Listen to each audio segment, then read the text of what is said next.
Do you want to be the camera guy? Are you videotaping or? Yeah, and Well, I was gonna grab. I can't actually. I have to move back. Let's go ahead and give him a big round of applause.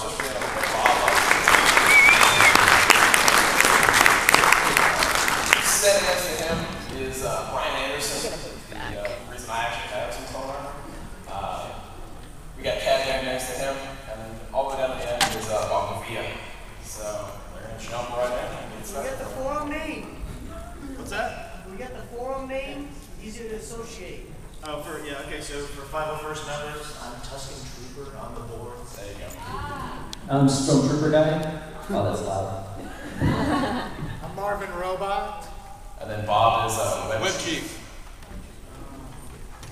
Oh, I'm Predator MV, but it's all good. All right.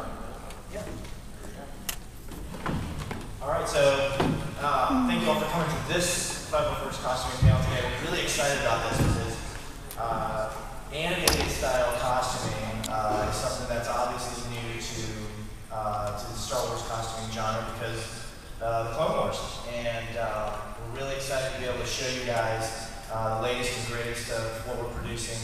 And after 13 years of producing costumes for original trilogy and prequel trilogy and expanded universe costumes from comic books and toys, this is going to be something that's I think that's really going to give the 501st a lot of mileage.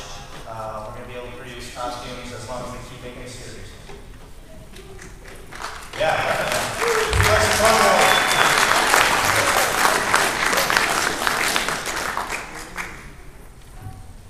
so basically what we're going to cover today is why, what made the 501st decide to adapt from the realistic style costumes that you're used to seeing. People say, oh, the 501st is so accurate, just like in the movies, but now when you're talking about something that's animated, there's a little bit of a twist because it's stylized, and we're talking about two different things here. When you see, for example, an episode 2 Attack of the Clones clone trooper that's done in the realistic style, and then one that's a stylized animated version side by side, they're not identical. So there's some philosophical issues there. Should we go this way?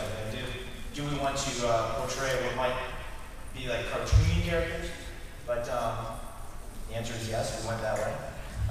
So we're going to talk about basic clone troopers. Then we're going to talk about Cad Bane, who Wally here has been working hard on Cad Bane with another member named Wyatt. And then Bob down here has been working on an awesome Ahsoka costume for his daughter, Julia.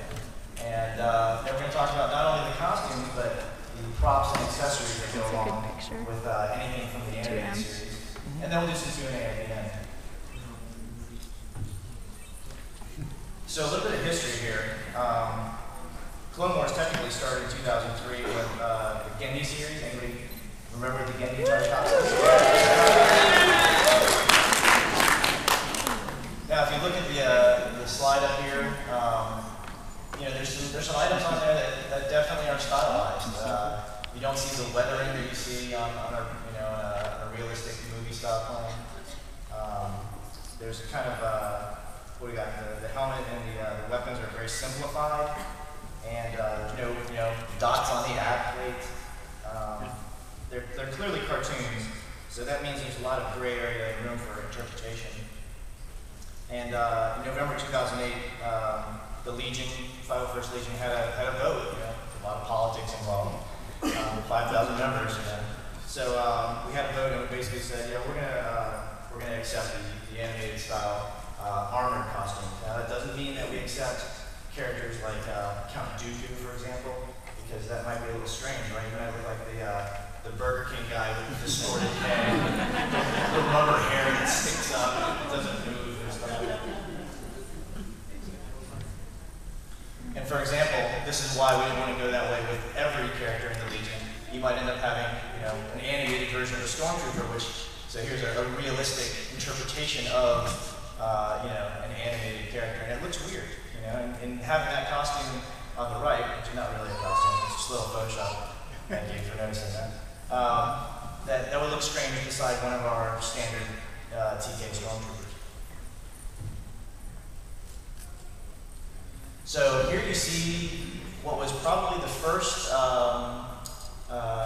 interpretation that one of our members in, I think at Golden Gate Garrison in California, John Slaughter, and this is a 2D style ARC Trooper based on the Gendy series, not the current Clone Wars series. So you can already see there's some stylized things about it. You know, very clean. The ammo pouches on the pauldron are more just geometric blocks. The holsters are very square. Again, the belt. If you can look around, in the room we have a lot of the animated clones here. There's a realistic style Fordo, Captain Fordo over here. I don't know if we can turn up the lights just a little bit to see this guy.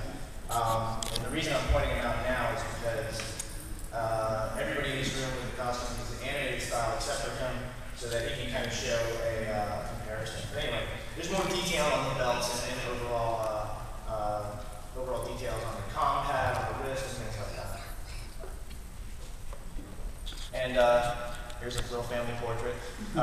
George didn't seem to mind, so we said, oh, okay, so the fans probably won't mind. This was a scene from a Vegas event, Show West, I think, when they were promoting the Clone Wars, and you see that George has the animated style hairdo. Something experimental, apparently.